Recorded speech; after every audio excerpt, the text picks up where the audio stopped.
Voice of சாரதி சேனலுடைய subscribers எல்லாத்துக்கும் மிகப்பெரிய வணக்கம்ங்க. இன்னைக்கு நம்ம இந்த வீடியோவில் என்ன பார்க்க போறோம் அப்படின்னா, குடிக்கும் போது கும்முன்னு இருக்கும், வெடிஞ்சதுக்கு அப்புறம் தான் தெரியும் டார்ச்சர்னு. நடிகர் ரகுவரன் பார்த்தீங்கன்னா பல படங்கள்ல ஒரு நெகட்டிவ் ரோல் நடிச்சிருப்பாங்க.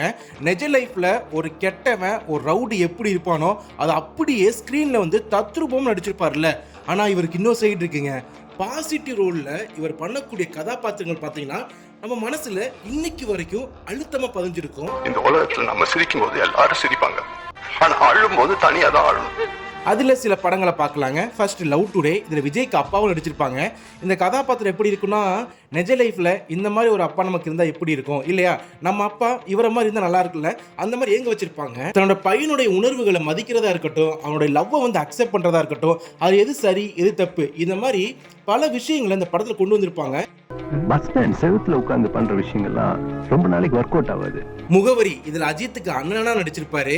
அதாவது தன்னோட தம்பி வேலைக்கு போல அவ ஏதோ ட்ரை பண்ற சினிமால அதை வந்து பாத்தீங்கன்னா ரொம்ப மதிப்பாருங்க. நீங்க ட்ரை பண்ற குடும்பத்தை நான் பாத்துக்கிறேன், ரொம்ப ரிலாக்ஸா இரு, இந்த மாதிரி ஒரு பாசிட்டிவ் கதாபாத்திரமா இருக்கட்டும். இதுல மாடியில ஒரு சீன் வருங்க. அஜித் வந்து ரொம்ப டவுன் ஆயிடுவாரு. அப்போதைக்கு சில டைலாக்லாம் பேசி அவரை மோட்டிவேட் பண்ணி அந்த அப்படியே பிஜிஎம்லாம் போகும். அந்த கதாபாத்திரம் ரொம்ப அழகா பண்ணியிருப்பாங்க ரகுவரன். ஜெயிக்கல என்ன மக்குன்னு சொல்லுவாங்க, ஜெயிச்சிட்டா லக்கும்பாங்க. சிவப்பதிகாரம், இதில் ஒரு காலேஜ் ப்ரொஃபஸர் நடிச்சிருப்பாங்க. இந்த மாதிரி ப்ரொஃபஸர் வந்து பார்த்தீங்கன்னா நிறைய பேருக்கு லைஃப்பில் இருந்திருப்பாங்க. அந்த மாதிரி ஒரு கச்சிதமான ஒரு கதாபாத்திரம் நடித்தவர் தான் இந்த ரகுவரன். இது ஃபுல் அண்ட் ஃபுல் பார்த்தீங்கன்னா பாசிட்டிவாக நடிச்சிருப்பாரு. ஒரு பாட்டு பாடுங்களேன்.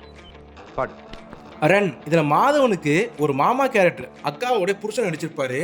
அதாவது ஃபஸ்ட்டு மாதவனுக்கும் ரகுவரனுக்கு செட் ஆகாது. அது ரகுவரன் மாதவனும் ரொம்ப அழகாக ப்ளே பண்ணியிருப்பாங்க.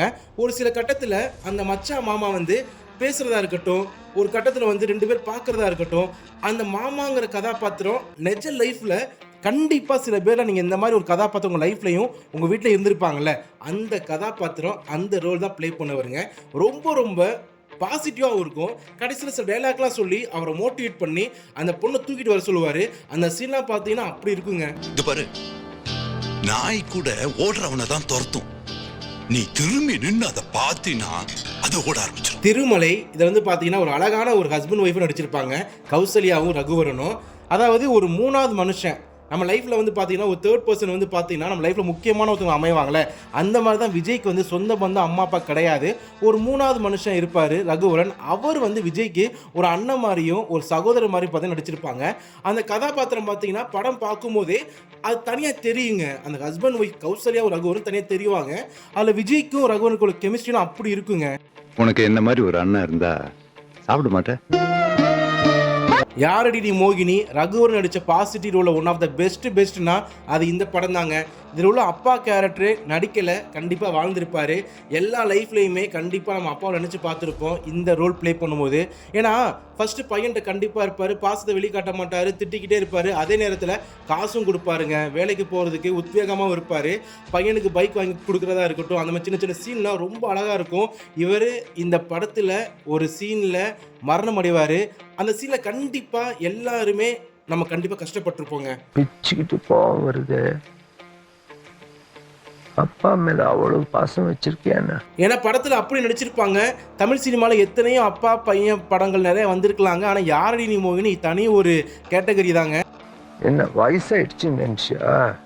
இந்த லிஸ்ட்டில் கடைசியாக உள்ள படமும் யாரடி நீ மோகினி தான். ரகுவரனுக்கு கடைசி அமைஞ்ச படமும் யாரடி நீ மோகினி தான். ஸோ இது வரைக்கும் நீங்கள் ரகுவரன் பார்த்த படத்துலையே உங்களுக்கு ரொம்ப மனசுக்கு நெருக்கமான படத்தை கண்டிப்பாக கமெண்ட்டை சொல்லிட்டு போங்க. இதெல்லாம் டக்குன்னு தோணுச்சு, பட்டுன்னு சொல்லிட்டேன். சேனலில் சப்ஸ்கிரைப் பண்ணாதவங்க சப்ஸ்கிரைப் பண்ணிடுங்கப்பா. என்ன சமாளிக்கவே முடியல.